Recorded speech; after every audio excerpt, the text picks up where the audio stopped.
Did you know that average factory operates at only 60% of its potential productivity? That means 40% of potential output is lost. Do you want to change that? Then you need to understand overall equipment efficiency. TPM stands for Total Productive Maintenance, and TPM is a company-wide effectiveness and longevity of the machines. What do you think the main purpose of manufacturing companies are? The main purpose of manufacturing companies is to make money. And they make money by taking raw materials, adding value to it, and make products that customers want. Taking raw material, adding value, into giving the customers what they want. And all the manufacturing companies use equipment to add value. Most companies use machines for adding value, and to add value effectively, it is important to run these machines effectively with as little waste as possible. That's where OEE comes into picture. OEE is a measure used in TPM to indicate how effectively the machines are running. OEE gives us pictures of machine's health. It's not just about how fast it can make parts, but how much the potential output was limited due to lost availability or poor quality. So the challenge is OEE understood in a wrong manner. OEE is all about effectiveness of the equipment, and it's not about the person. OEE monitors the machine or the process that adds value, but not operator's productivity. When we measure OEE, we look at how well the process or equipment is working. The purpose of OEE is improvement, and it's an impartial daily snapshot of equipment related issues. OEE promotes openness in information, and it's a no blame game in handling equipment related issue. So as a shop floor employee, if you're working on the floor, you have a big stake in the health of equipment. If your equipment is breaking down, or if it's running slowly or then the shop floor employee has to work longer and harder to make up the loss. The pressure these problems create is a good incentive to measure them and start improving them. This is where OEE comes into play. What are equipment losses, right? If we could have an ideal machine is a machine which can make the products we want with 100% good quality and as fast as it can. But we all know ideal machines does not exist, because machines can't run at full speed without making defects.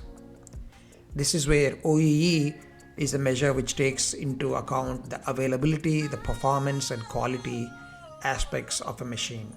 In order to combine all these losses which cause the equipment not to work in an ideal condition, we pool them into equipment related losses.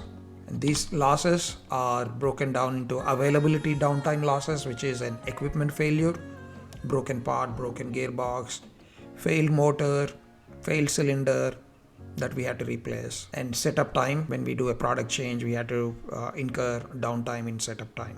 So these are all considered as availability downtime losses.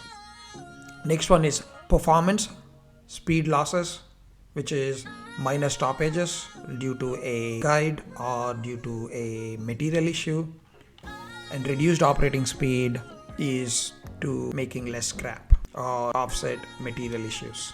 Quality defect losses are the losses which are due to scrap or rework, and startup losses. Typically when you do a size change and do a die change, the first 10-15 minutes or first 20-30 meters of material is considered as startup loss. So how do we calculate OEE? OEE, as we talked about, it has 3 parameters, which are the availability, performance and quality, and you multiply it with 100 to get a percentage number. Availability, it is a ratio of scheduled time the machine is available for production. Performance, it evaluates the speed at which equipment operates versus its maximum potential. Quality is the ratio of good quality parts out of the total parts made. We'll go into each parameter in detail. First, we'll talk about availability. How is availability calculated? Suppose we have a shift of 12 hours, so our total shift time is 12 hours, and we schedule a downtime of 1 hour for lunch and breaks. So planned runtime is 11 hours. And then suppose we incur an unplanned downtime of 2 hours, actual runtime to be 9 hours, which is 11 hours, which was the scheduled time, and you subtract the 2 hours of unplanned downtime. That gives us 9 hours of actual runtime. So availability is calculated by actual runtime divided by planned runtime, which is 9 divided by 11, which is about 0.82. Availability is a good parameter to look at and use it as a KPI to monitor how maintenance efforts are helping. This 1 hour is a non-scheduled time and 2 hours is this downtime losses. How is quality calculated? Say if we total parts made in the shift is 250 units and total bad parts are 50 units, that leaves us 200 units as a good parts, and those 50 units are considered as defect losses. So total good parts is 200 units. So quality parameter is good parts by bad parts, which is 200 by 250, which is 0.80. How is performance calculated? Suppose we have an ideal cycle time of 2 minutes per unit, which gives us 30 units per hour. And if we ran 9 hours in our example, which is 9 hours is our runtime, excluding the unplanned downtime, we should make 270 units in 9 hours. But the actual parts made in the shift is 200 units. That means we lost 70 units in speed loss. So performance is actual parts by theoretical parts, which is 200 by 270, which is 0.74. Sorry for the mistake here, it's 0.74. Again, we have a total operating time. We get net operating time by removing the unscheduled time, and we get actual runtime by removing the downtime losses from the net operating time. And then for performance, we have a target output and we have a actual output. The difference is the speed losses. And then we have for quality actual output, total number of parts made, and we have good parts made, and the loss here is defect loss.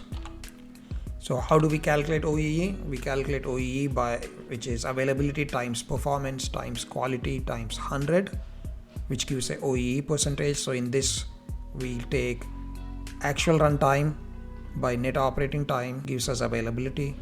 Actual output divided by target output gives us performance, and then good output by actual output gives us quality. And when you multiply all of them and then multiply with 100 gives us the overall equipment efficiency. So that's about OEE. In the next videos we will talk more about how to calculate OEE in Excel. If you like the video, please share and subscribe so you get access to more videos like this. Thank you.